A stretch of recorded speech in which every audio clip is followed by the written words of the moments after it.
Hey everybody, it's me, Shellie Palmer, coming in with a new vlog. I recently had my injections done. That was quite an experience considering they were different from previous injections in the past. I actually watched YouTube videos on this particular procedure to get the injections. And when I watched it, I was really fascinated with it. Some people would kind of cringe at it, but I was really fascinated with how the injections would happen and what would occur during that procedure. Um, to to make a long story short, the sciatica on my right side hip is worse than the sciatica on my left side. So that was something I learned during the procedure because a big old muscle contraction, spasm occurred, and I was practically in tears. I was practically in tears. I was like, seriously. And he said, hold on, let me bear with me here. I'm gonna get you a little more lidocaine. So I'm like, okay. And so, can you feel anything now? No. So he said it's working. So, but just a rundown of the procedure when I had the injections in. Um, they put a little needle, and it looks like a piece of thread with a needle that goes into both sides on the right side and the left side of the vertebrae of the and spine. So they're going in with this little needle with the thread in it, and that's where the medicine goes down through the tube because there's a tube that sticks up at the top of that needle. And so, they have to, do prep it at that area first, and then once that needle goes into the skin and goes down in there, then he's got to, then they move that little um, move that thread around, or that, what did I say, needle thread? It looks like a needle and thread, basically, with a tube sticking out from the top.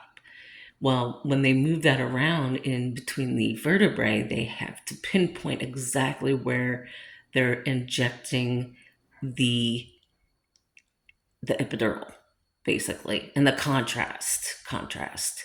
And so it was quite an experience, and it took much longer than I've had done before in the past. So when it was all said and done and over with, I I pretty much spent the entire week. It seemed like bedridden for the entire week, but it's starting to feel. I'm starting to feel more like myself again, active, constantly going, constantly moving. Um, But then I have to remind myself not to overdo it either, because then that spinal stenosis, where that bulging disc is, that pain will start acting up. So it's just not sciatica that I'm dealing with. I'm dealing with the spinal stenosis and bulging disc at the same time. So it's just a combination of all three of those combined that make it harder to function. So right now, I'm able to do some things that I wasn't able to do for practically a year. I'm able to stand at my sink again and actually do my dishes. I'm really happy about that, even though I don't like to do dishes.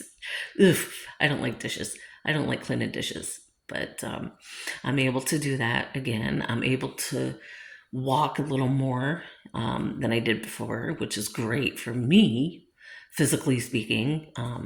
Because I was always an active person. I don't like to sit around, and I want to be doing something, constantly up and down and wanting to do stuff. But once that other pain kind of sets in there, then it reminds me, sit down and relax.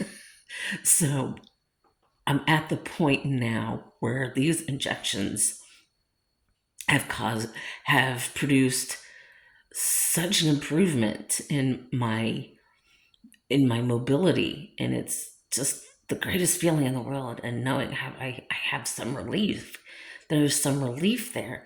Am I going to be completely healed? No, because eventually I'm going to have back surgery. Eventually, so that's something that's down the road from now. Could be another year until I have something done, surgically speaking. But I am moving in the right direction, and I'm very relieved over that because let me tell you, any of you who live with that combination of sciatica, bulging disc, herniated disc, spinal stenosis, scoliosis, any of that, the pain is excruciating. It's absolutely excruciating, and it's hard to move around. It's hard to stay active. It's hard to do household chores, and there were certain things that I actually had to stop doing because I couldn't do it. And then I challenged myself to do it. And then when I do that, then I'm in more pain than I was previously. So I've kind of had to learn how to adjust to the pain levels that I have.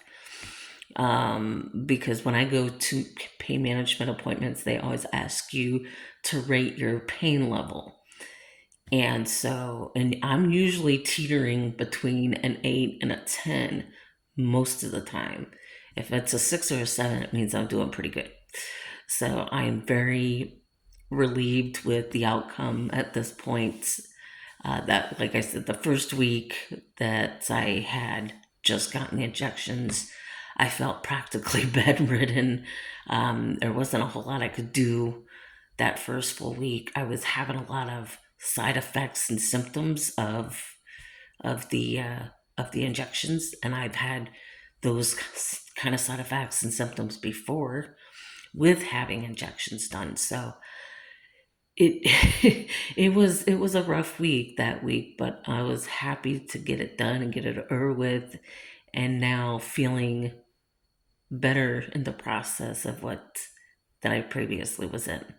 So there's hope, and there is a positive outcome with all of it as well. So I'm just really relieved at this point with everything how it's going.